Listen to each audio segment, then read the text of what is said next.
Okay. So number 2 is it's not, if you have to think that this is not your downline's job or your upline's job to build your business. So this is where I think we screwed up at the beginning. 5 years ago when I started, literally we would be like, oh, what's your name? I call her Kate. Kate. Okay, so I'd be like, Kate, why don't you join my team and I'm going to help you out. I'm going to help you host your classes. I'm going to hold your hand, which is awesome and it's supportive. But you can't confuse what support with like enabling, right? So I can support her and be like, okay, hey girl, I will help you teach a class. You're going to need to do this, this, and this, and I will teach your first one, and then after that, it's all you. Mm-hmm. As opposed to being like, okay, come on, Sarah Beth, like here, I'm going to do this, I'm going to do this, I'm going to do this, and that to me is super like annoying. So you've got to own your own business. So Sarah Beth, you can't say, well, my business isn't growing because Sophie's not or Peggy's not putting people underneath me. No, it's your job. If you want to grow, then you teach the classes, you post on social media. So Peggy, you can like support her by doing X, Y, and Z, but ultimately it comes on you. So I think what's hard though for people is I'm wired as an entrepreneur. Like I have domain names bought for businesses that I have not started. Like I dream ideas because I'm like, that's how I'm wired. I've got some really good ones too. Like, yeah, they're really good ideas. You already got the domain box. I literally buy domains like all the time, and I'm just like, really? You never know. Yeah. So anyway, but what happens is that we've asked all these folks to do the business with us. They join, and that's great, but they don't know what to do next. Mm-hmm. They don't know what to do next because we've said, hey, go build a business, go do this business, and they're like, I don't know what to do. Because they may not be wired as an entrepreneur. Like, you know what I mean? Like, there's an actual kind of gifting in there. So what I see happen, honestly, is we have folks at Distributor Star and even Senior Star that don't know how to spend an hour to grow the business. So if I were to say, go sit down and work, and you're like, I would, but I don't know what that even means. What do you mean by that?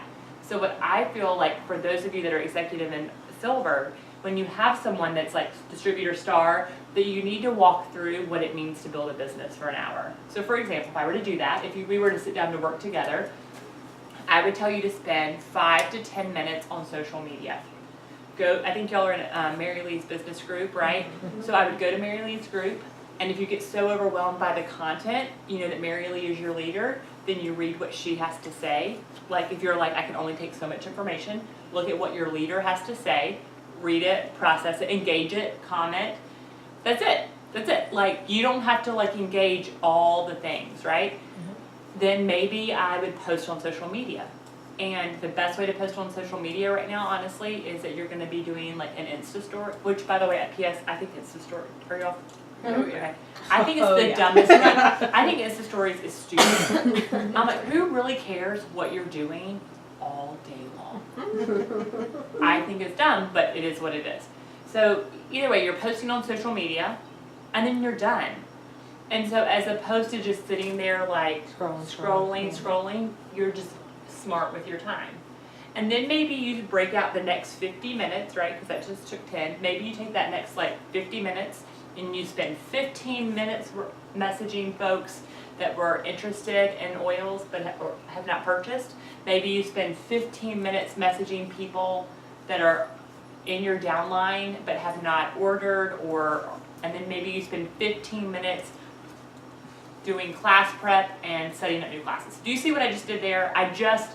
All I did was break out your time. So for me, I used to do an hour at nap time, an hour at bedtime. Now I work like big chunks of time, but I know now that I've grown, I know how to manage it. But when you have a star and a distributor, you need to think through like, how can I help them spend their time? Mm-hmm. And I feel like that's why I do a Marco Polo with like little tips and tricks to what to do that day. I do this like, you can watch and, get a 3-minute, like, go do this. And I think it's helpful for people because they just need to be given something to do. Yeah. So what I would think is that when you have your business people is that it's not their job to grow your business, but you can support them and helping them learn how to grow their business. And by then you will grow. I think you also have to look at what we just said. I hear a lot, my business people don't do anything. And I get that all the time. But I think we have to look at like, okay, if Sophie's desire is just to like have a break even, then the hours you spend are gonna be way different than Kate's hours. Kate. Yeah. Okay. Like, if Kate's like, no, gangbusters, like, give me all the money, I want to be bathing in the Benjamins, and I want to make it rain. Kate's like, I want to say yes to that. Make it rain, you know what I mean? Then your commitment's gonna look different than mine, who I'm like, I just wanna break even. And that just sets, but if you tell me, Kate, what, do you want to break even, or are you like looking for like wiggle room in your budget with a little bit more? Okay, so if you were to tell me that, I would be like, okay, then you probably need to look for executive to silver. Okay, so that means you need about 120 to 150 people in your downline. And so if you sell 120 kits, great. or what we could do is, how can you help sell one kit? Can that kit sell that you just sold that kit to? Let's say you sell it to your neighbor. Does she know how to sell kits? Does that make sense? So you're already teaching every single one of your kit sales that they can also enroll people. So I know people that have sold like handfuls of kits and they're like gold and platinum because they've taught their people how to also enroll people. And so anyway, you just, when you have to think through, as opposed to my business people aren't doing much, it's are they doing at the level that they wanted to do? That's where I would probably look to see. So if you've got a girl that's like, no, I need this to be full on, game on, then what does that look like? Then I would say, then I would expect some daily time set aside to work your business. If you're looking at doing this like full on, I would expect several classes every month. Like, if I heard someone say like gangbusters and I, like full on, I would be like, okay, then does everybody in your downline know how to sell a kit? Does everybody in your downline, have you talked to every single person about them doing the business? Have you asked every single person to host a class? Like, those are basic questions that I would ask. Like, so anyway.